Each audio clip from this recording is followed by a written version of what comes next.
मोहतरम नाजरीन व सामीन अस्सलाम वालेकुम व रहमतुल्लाहि व बरकातुहू। आप देख रहे हैं पीर अबू नुमान रिजवी सैफ़ी यूट्यूब चैनल। मैं आप सबको खुश आमदीद कहता हूँ।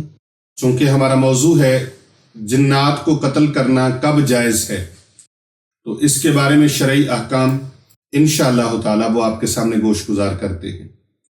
हज़रत हशाम बिन ज़ुहरा रज़ी अल्लाह ताला अन्हो के ग़ुलाम हज़रत अबू साइब रज़ी अल्लाह ताला अन्हु से रिवायत है कि वो एक मरतबा हज़रत अबू सईद खुदरी रज़ी अल्लाह ताला अन्हु, जो कि नबी अकरम सल्लल्लाहु अलैहि वसल्लम के बड़े मारूफ और बड़े मशहूर सहाबी हैं, उनके घर में हाजिर हुए।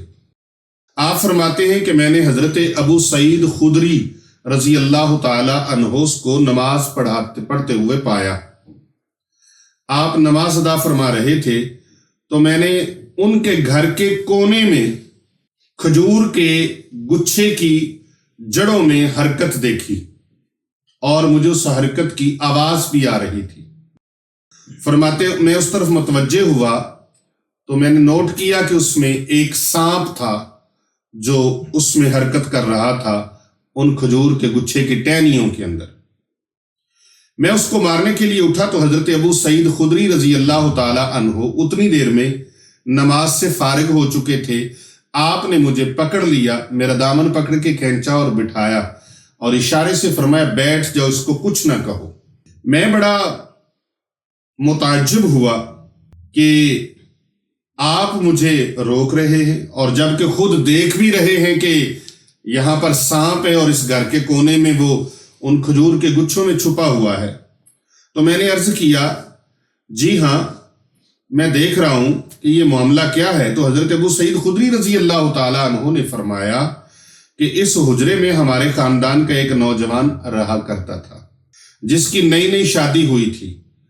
फिर मैं और वो नौजवान, हजरत अबू सईद खुदरी रजी अल्लाह ताला अन्हु फरमा रहे हैं कि फिर मैं और वो नौजवान रसूल करीम सल्लल्लाहु अलैहि वसल्लम के साथ गज़वा-ए खंदक में गए। ये नौजवान दोपहर के वक़्त अल्लाह अज़्ज़ा वजल के प्यारे रसूल सल्लल्लाहु अलैहि वसल्लम से इजाज़त लेकर अपने घर चला आता था और रात इस हुजरे में रहता था। एक दिन उसने हुजूर सल्लल्लाहु अलैहि वसल्लम से इजाज़त मांगी तो रसूल अकरम सल्लल्लाहु अलैहि वसल्लम ने उसे फरमाया, आज रात खाली हाथ अपने घर ना जाना, अपने साथ हथियार लेके जाओ, इसलिए कि तुम्हारे मुतल्लक कबीला बनु करीजा के यहूदियों से मुझे अंदेशा है कि वो नौजवान अपना हथियार लेकर कहीं तुम्हारे ऊपर हमला ना कर दे। लिहाजा उस नौजवान ने अपने हथियारों को अपने जिस्म के साथ सजाया और लेकर हथियार रवाना हो गया। जब वो घर के करीब पहुंचा तो उस नौजवान ने देखा, जो नौजवान अल्लाह के प्यारे हबीब सल्लल्लाहु अलैहि वसल्लम से इजाजत लेकर अपने घर पहुंचा था, अभी घर के अंदर दाखिल नहीं हुआ, घर से बाहर उसने देखा कि उसकी जो जोरो है, उसकी बीवी है, उसकी वाइफ जो है, वो घर के बाहर के दरवाजों के जो उसके पल्ले हैं उनको खोले खड़ी है, अपने घर के दरवाजों के कवाड़ खोले खड़ी है वहां पर। तो इसको बड़ी शर्मिंदगी हुई उस नौजवान को और बड़ी गैरत दिल के अंदर आई कि मेरी बीवी यहां पर क्या कर रही है। इसी शर्मो गैरत की वजह से वो आगे बढ़ा गुस्से के साथ और उसने अपना नेजा पकड़ा। करीब था कि वो नेजा अपनी बीवी के मार देता और उसको वासिल कर देता, मौत के घाट उतार देता, लेकिन इससे कबल के वो नेजा मारता, उस नौजवान की बीवी ने कहा, ठहरो, रुको, पहले मुझसे पूछ तो लो, मालूम तो कर लो कि मैं दरवाजे पे आके क्यों खड़ी हुई, इस दरवाजे के पास में क्यों बाहर निकली हूं अपने घर के अंदर से। आओ इस दरवाजे को खोलो और अंदर जाओ, अंदर हालात देखो, वो हालात क्या हैं जिनकी वजह से मैं दरवाजे पे आके खड़ी हो गई। लिहाजा वो जल्दी से अंदर दाखिल हुआ, अपने घर के अंदर गया। घर के अंदर गया तो उसने, नौजवान ने घर में दाखिल होकर देखा कि एक बहुत बड़ा सांप है जो उसी के बिस्तर के ऊपर कुंडली मारे بیٹھا ہوا ہے اور یوں اس کا پھن لہرا رہا ہے۔ بیوی نے کہا یہی چیز تھی جس نے مجھے گھر سے بے دخل کر کے دروازے تک پہنچایا، ورنہ میں کبھی بھی دروازے تک نہ آتی۔ اس شے نے، اس چیز نے اور اس عجوبے نے مجھے یہاں تک پہنچایا ہے۔ لہٰذا اس نوجوان نے جوش میں آ کر، غصے میں آ کر اس نے اس سانپ کے اوپر حملہ کیا، اور حملہ ایسا شدید تھا کہ اس سانپ کو اس نے اپنے نیزے کی نوک میں پرو لیا۔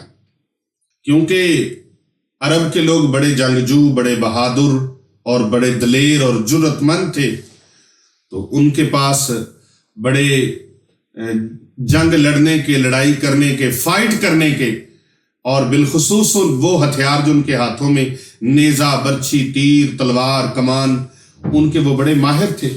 اس نے نیزے کو ایسی نشانے بازی پہ لگایا نا کہ سانپ کو نیزے کے اندر پرو دیا، اور پرو کر اس کے بعد وہ نیزہ صحن میں گاڑ دیا۔ اپنی فاتحانہ فتح کا اعلان جیسے بندہ کرتا ہے، تو اس نے اپنی بیوی کے سامنے وہ نیزہ گاڑ دیا، اور سانپ جو تھا تڑپ تڑپ کر وہ ختم ہو گیا۔ اللہ اکبر۔ لیکن یہاں پر یہ بھی لکھا، فرمایا کہ سانپ نے تڑپ کر پھر آگے سے جواباً حملہ کیا۔ مرا نہیں تھا سانپ، پرویا گیا، لیکن جان نہیں نکلی، ابھی مرا نہیں۔ آپ سانپ کو کبھی گاؤں دیہات کہیں مارے نا، تو کبھی سامنا ہو جاتا ہے لوگوں کا۔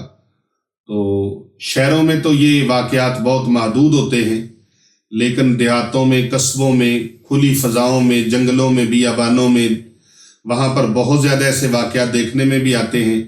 شہروں میں بھی ایسے معاملات دیکھنے میں آتے ہیں۔ تو سانپ اتنی جلدی مرتا نہیں ہے، ٹائم لیتا ہے۔ بندے کو تو ایک بعض اوقات ایسی چوٹ ضرب کاری لگ جائے، اسی سے موت واقع ہو جاتی ہے۔ سانپ کو کاٹ بھی دو تو تڑپتا رہتا ہے، ایسے اچھلتا رہتا ہے، اور وہ حملہ بھی کر دیتا ہے۔ تو اس سانپ نے اس نوجوان کے اوپر تڑپتے ہوئے، اسے ایسے لگا جیسے مر گیا ہے، لیکن وہ تڑپ رہا تھا، اور تڑپتے تڑپتے اس نے اس نوجوان کے اوپر حملہ کر دیا۔ اس کے بعد فرماتے ہیں مجھے معلوم نہیں کہ ان دونوں میں سے پہلے کون فوت ہوا، وہ نوجوان فوت ہوا یا سانپ فوت ہوا۔